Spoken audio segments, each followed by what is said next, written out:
Accept life as it is. The pleasures of life are short-lived, and more often than not, they are followed by sorrow.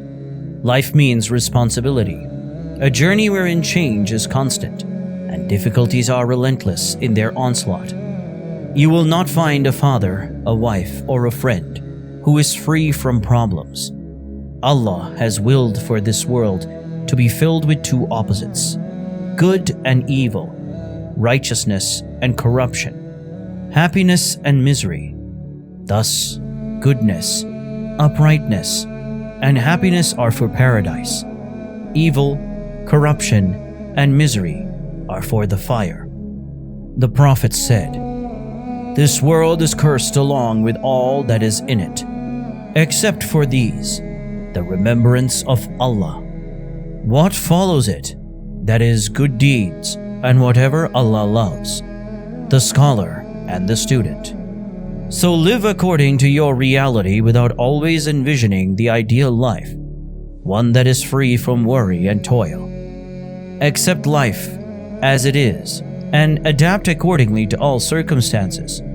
You will not find in this world such things as the flawless companion or the perfect situation, because flawlessness and perfection are qualities that are foreign to this life.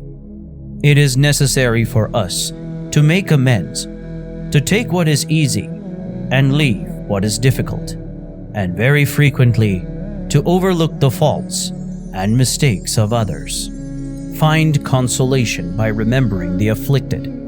Look around you, to the right and to the left. Do you not see the afflicted and the unfortunate? In every house there is mourning, and upon every cheek run tears. How many tribulations and how many people persevere with patience? You are not alone in your troubles, which are few compared to those of others. How many sick people remain bedridden for years while suffering from unspeakable pain? How many have not seen the light of the sun for years due to their imprisonment, having knowledge of nothing but the four corners of their cell? How many men and women have lost their dear children in the prime of youth? How many people are troubled or tormented? Find consolation with those that are worse off than you. Know that this life is like a prison for the believer, an abode of grief and sadness. In the morning, castles are bustling with inhabitants. Then in an instant, disaster occurs, and they are empty and desolate. Life can be peaceful, the body in good health, wealth abundant, and children healthy. And yet in only a matter of days, poverty, death, separation, and sickness can all take their place. And you dwell in the dwellings of men who wronged themselves, and it was clear to you how we had dealt with them. And we put forth many parables for you.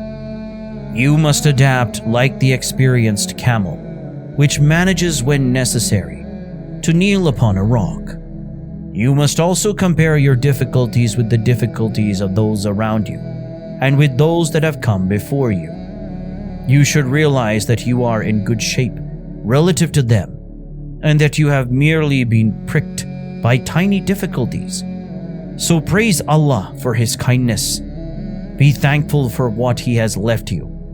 Seek recompense from Him for what He has taken, and seek consolation with those that are afflicted. You have a perfect example in the Prophet.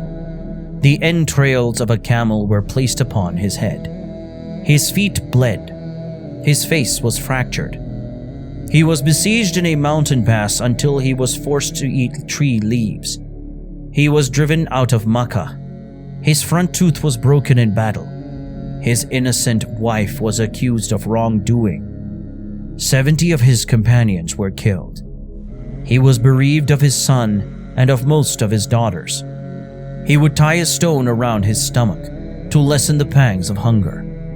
And he was accused of being a poet, a magician, a soothsayer, a madman, and a liar, all at the same time. Yet Allah protected him throughout these severe trials and tribulations. Prophet Zachariah or Zechariah, was killed. Prophet Yahya, John, was slaughtered. Prophet Musa, Moses, was afflicted with great trials. Prophet Ibrahim, Abraham, was thrown in the fire. May peace be upon them all. And the Imams of righteousness followed them upon this path. Umar was assassinated, as was Uthman and Ali. May Allah be pleased with them all. Many scholars of the past have been flogged, imprisoned, or tortured. Or think you that you will enter paradise without such trials as came to those who passed away before you? They were afflicted with severe poverty, ailments, and were shaken.